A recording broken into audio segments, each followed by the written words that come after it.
Okay guys, we're going to do a quick review on manipulating equations to solve for a variable. The variable that we're going to be solving for in all of these is going to be y. Why are we solving for y? Because solving for y puts the equation in function form. That is when y equals something, something, something. Today we learned about y equals mx plus b. And that is to further specify, that is the slope-intercept form. Hopefully my hands aren't blocking the words as I'm writing them. Okay, so let's start out with, say we have the equation 2x plus 3y equals 6. The goal here is to get y by itself. So we want to get everything else to the other side. Y is on the left side, it's positive, so I'm going to try to keep things easy on myself, and I'm going to keep y here and move everything else to this side of the equation, or equal sign. So let's start by moving this piece here, 2 times x. Now, don't get confused and think that we can combine these. Like, okay, 2x plus 3y, that's 5 something.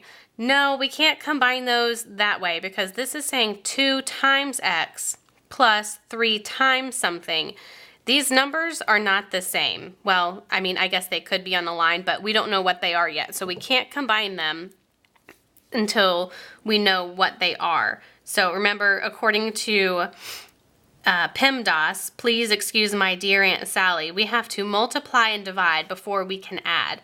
So because we can't multiply these and these, we can't add this piece to this piece. So let's move 2 times x to the other side. Think of this as saying like a positive 2x. So we need to do the inverse of that, which is subtraction, and move it to this side. So we're left with 3y is equal to, now you can write this part two ways. You can write it 6 minus 2x. You could also write it as negative 2x plus 6. Both of those would be correct ways to write it, but I'm going to put the coefficient with the x variable first because that is going to put it in slope-intercept form a little bit easier, or just, I guess, with one less step. So now, why is it negative 2x and a positive 6? Because this 6 here is a positive. If it doesn't have a positive or negative sign in front of it, we just assume it's positive. And it doesn't matter what order we put it in. Remember that property? If you add 3 plus 2, it equals the same as 2 plus 3. The order doesn't matter. So as long as you have the signs consistent, negative 2x plus 6. So now we have 3 times y is equal to this over here. Well, because this is being multiplied by y, we need to do the inverse of that, which is division. If we divide both sides by 3, this is saying 3 divided by 3 times y. Well, 3 divided by 3, that's just 1. So that can cancel out. We don't need to write the 1 coefficient in front because that's understood. So we have y equals negative 2x plus 6 divided by 3. Now this is probably where most people have forgotten the rules here. We have to apply this divided by 3 to this piece and to this piece. Let's start with this one. We have a negative 2x divided by 3 plus 6 divided by 3. But let's try to get the x by itself. So let's take that number that's in front of it, negative 2, and the number that it's being divided by, and pull that in front so it's a clear coefficient. Negative 2/3 times x. It says the same thing as 2x divided by 3. And then we'll add this piece, 6 divided by 3, that's just 2. So there we have solved for y. It's in function form, And that function form is in actually slope-intercept form, so that would make it really easy for us to graph this equation. All right, what if the signs were different though? What if it was a negative 2x, sorry, bumped it, plus 3 equals a negative 6? Well, let's again start with this negative 2x and move that to the other side. It is being subtracted here, so we want to do the inverse of that, which is add it. So we will add 2x to both sides. That cancels out because a negative something plus the positive something, that just equals 0. So we're left with 3y is equal to, we have a positive 2x and a negative 6. So 2x minus 6. All right, the next step here is to divide both sides by 3. Why are we doing that? Because 3 is being multiplied by y, so we need to do the inverse of that, which is divide. Divide both sides by 3. Again, the 3 divided by 3, that's just 1. We don't need to write the coefficient when it's 1. So we'll just write y. Y equals, again, let's take this piece, and both of those are divided by 3.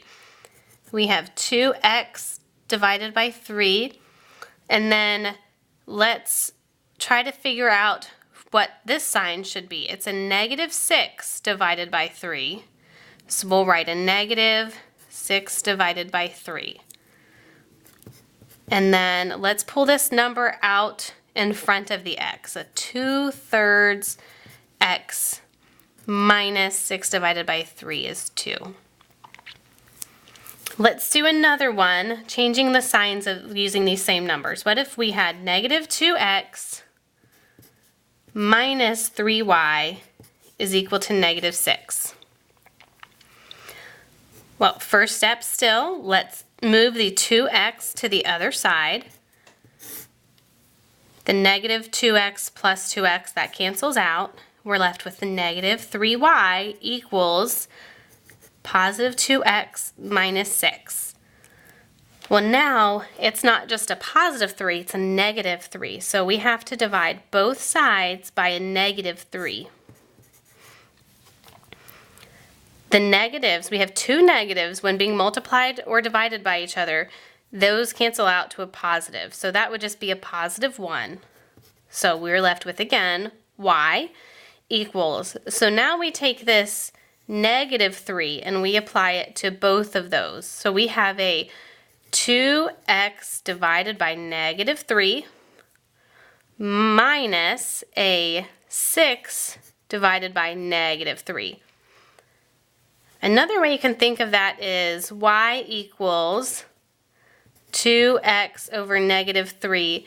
And if you want to add a negative 6 and a negative 3, if it helps you to think of it in those terms, that's fine too. So then let's bring this number here that's being divided out in front of the x, so we have a coefficient. 2 divided by negative 3, that's negative 2/3, times x. And here we have two negatives. It might be more clear if you can see it there, so that's going to change it to a positive. The negative 6 divided by negative 3, that's going to change it to a positive 2. And this is where I would be like, are there any questions? So if you have questions on this, just let me know. Let's do one with different numbers and see, let me think. Let's say we have 4x plus 5y is equal to 2. And let's say the instruction said to put it in function form or put it in slope-intercept form. How would we do that? Pause for a second and try to work it out on your own, and then press play when you have your answer and see if you got it right. Okay, so the goal here is to get y by itself. So let's move the 4x to the other side. Again, we can't combine these pieces until we know what x and y are. Since we don't know what they are, we can't combine them, so let's just solve for y.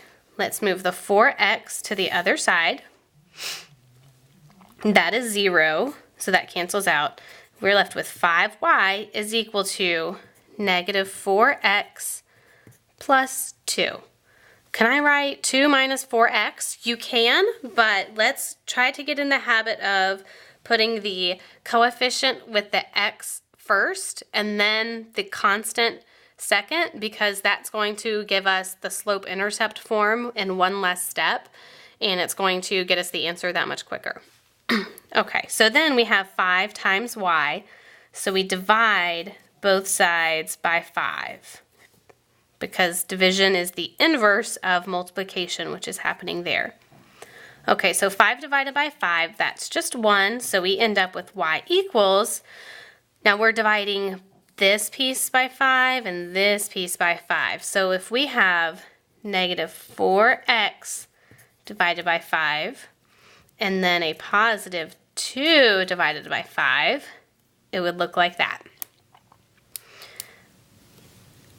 I think a common mistake that some people make is they take this divided by 5 and they subtract it from the constant. But this is saying divided by, this whole piece divided by. We can separate it out so that this piece is divided by 5 and this piece is divided by 5. Okay, so now the last step is to just pull this out so that we have the coefficient in front of the x plus 2/5. Now, some of you might say, do I have to show this step?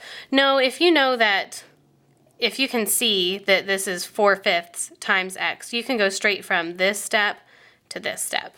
You don't have to show that one. What if everything was on the same side? So what if we have, I don't know, negative 6x minus 2y plus 4 equals, you know, I'm going to make it extra challenging. What if it equals 2?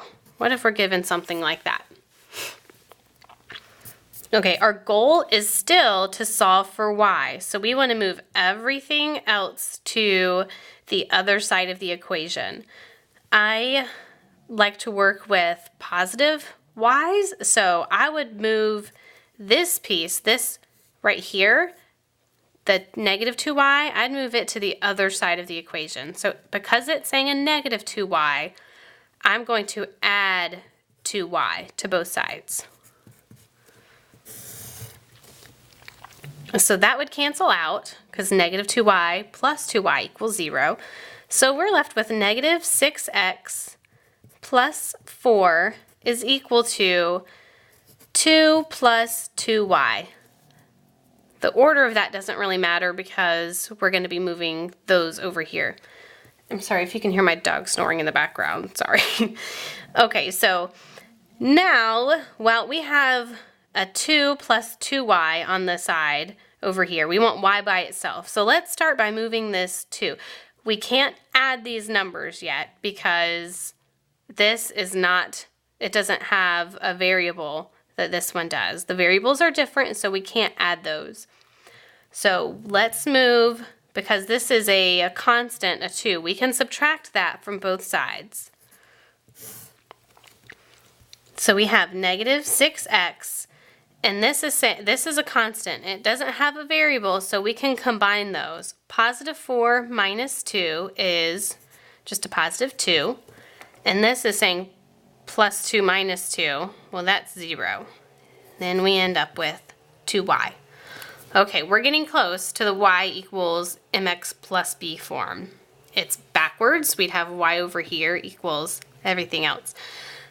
Okay, so now we have 2 times y. So let's divide, because that's the inverse of multiplication. Divide both sides by 2. All right, the 2 divided by 2, that cancels out, and that just gives us 1y. Now we have a negative 6 divided by 2, excuse me, negative 6x divided by 2, and then a positive 2 divided by 2.